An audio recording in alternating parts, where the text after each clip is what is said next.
it's going to cause Russia to adapt its behavior because now when it launches airplanes or missiles at targets inside Ukraine that are otherwise they have till now been in a sanctuary area Mm. inside Russia, that sanctuary will no longer apply. So they're going to have to be thinking about force protection. They're going to have to be thinking about minimizing their own risks. And that will have some dampening effect on Russia's ability to carry out these strikes. Now, let's get these thoughts then of someone who knows a great deal about this. It's Kurt Volker, the former U.S. Special Representative for Ukraine negotiations, who served under President Trump in his first term. Kurt Volker, welcome.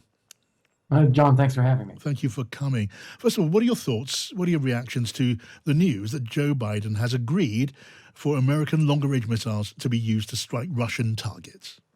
Yeah, well, this is long overdue, and in fact, it's a policy decision that should never have been taken in the first place. Russia is relentlessly attacking Ukraine. We just saw on Sunday these attacks on civilians in Odessa, attacks on infrastructure, attacks on heating and electricity supplies as people head into winter. And here we are, wondering, whether it's okay if we authorize Ukraine to strike military targets that might be more than 60 kilometers inside Russian territory. Yeah. That's a crazy situation to be in. According to international law, Ukraine has a right to defend itself. According to the laws of armed conflict, you strike military targets, not civilians, unlike what Russia does. And there shouldn't be any other restrictions talked about. The fact that this was created as part of our lexicon by the Biden administration was a mistake. It should be removed as quickly as possible, and I would argue should have been done quietly. Yeah. Because here we are again, giving Russia the opportunity to frighten Western publics by threatening World War III, trying to get inside our heads, when it is they are the ones who have actually started this conflict and continue every day to do unspeakable damage to civilians in Ukraine. And we're told then that this decision by the president to finally approve the use of these missiles to strike Russian targets is a response to North Korea sending forces to reinforce Russians in the front line. And that is the official line, and no doubt, there's force in that argument. It must surely, though, be about Donald Trump winning the election and coming in with the plan to scale back, not ramp up, America's contribution. Well, I would say there's another couple of angles to this that are worth thinking about. But first off, I think many people inside the Biden administration knew that this policy was a mistake, and they were looking for an opportunity to get rid of it. They didn't want to do it before the US election because they were afraid that Donald Trump would use that in the campaign against Kamala Harris. Now that that is behind us, that risk is gone. And so they went ahead and did it. As I said, they should have done it quietly rather than leaking it.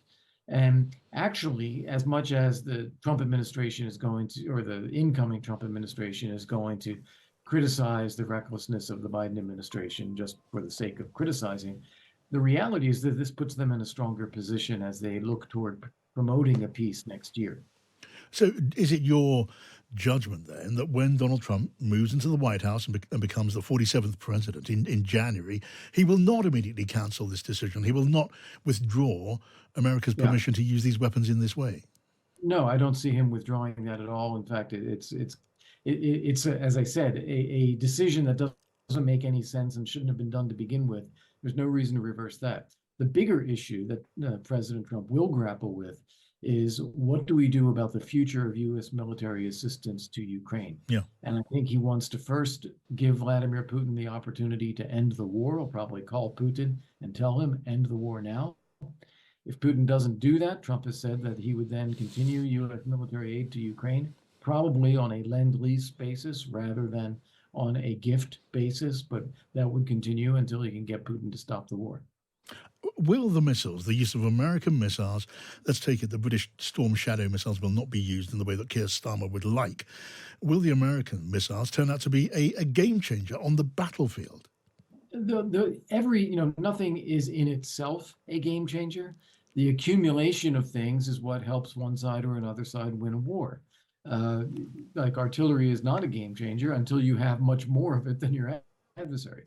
In this case, it's going to cause Russia to adapt its behavior because now when it launches airplanes or missiles at targets inside Ukraine that are otherwise they have till now been in a sanctuary area inside Russia, that sanctuary will no longer apply. So they're going to have to be thinking about force protection. They're going to have to be thinking about minimizing their own risks.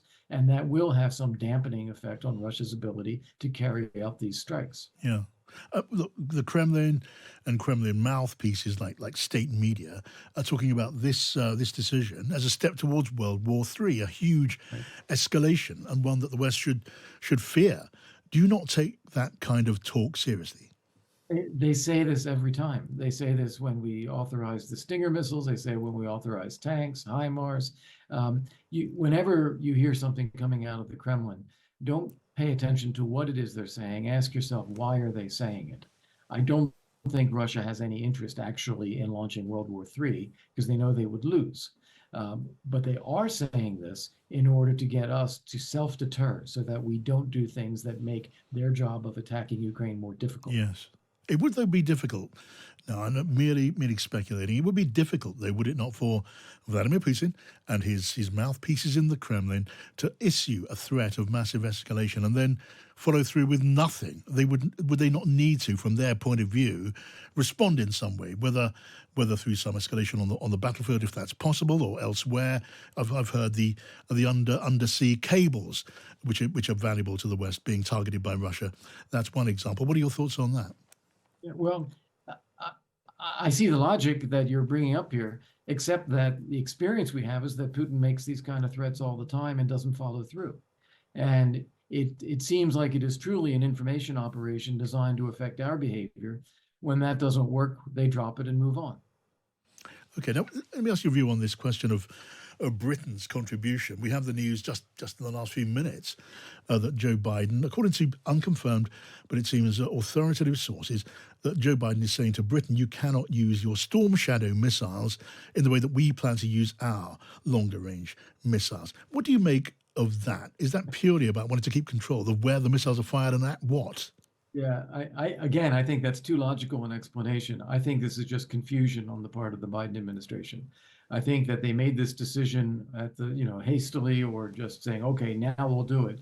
And they didn't think through what does that mean about British weapons and French weapons and German weapons. And now they're going to have to think that through. And what you are saying about our ability to have oversight of the targeting through the use of the US provided weapons, we would also have oversight of the targeting of British or other weapons if they're going through that NATO air operations center. So it's not as if this is somehow in a different category. I think it's just not fully thought through yet. Okay, well, look, I mean, Mr. Kurt Volker, you are an expert in these matters in a way that I certainly am not. It's extraordinary to imagine that the White House, the president, and all his advisors did not think about step two, having decided on step one. I mean, the British Prime Minister was with the president a matter of weeks ago, asking for permission to use these Storm Shadow missiles. They can't have forgotten that.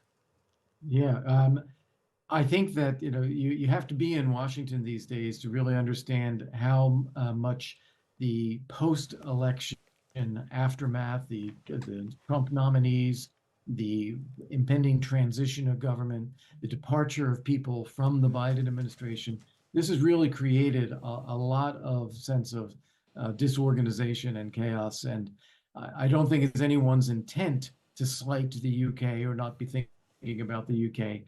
But I think it strikes me as most plausible that this is just an oversight.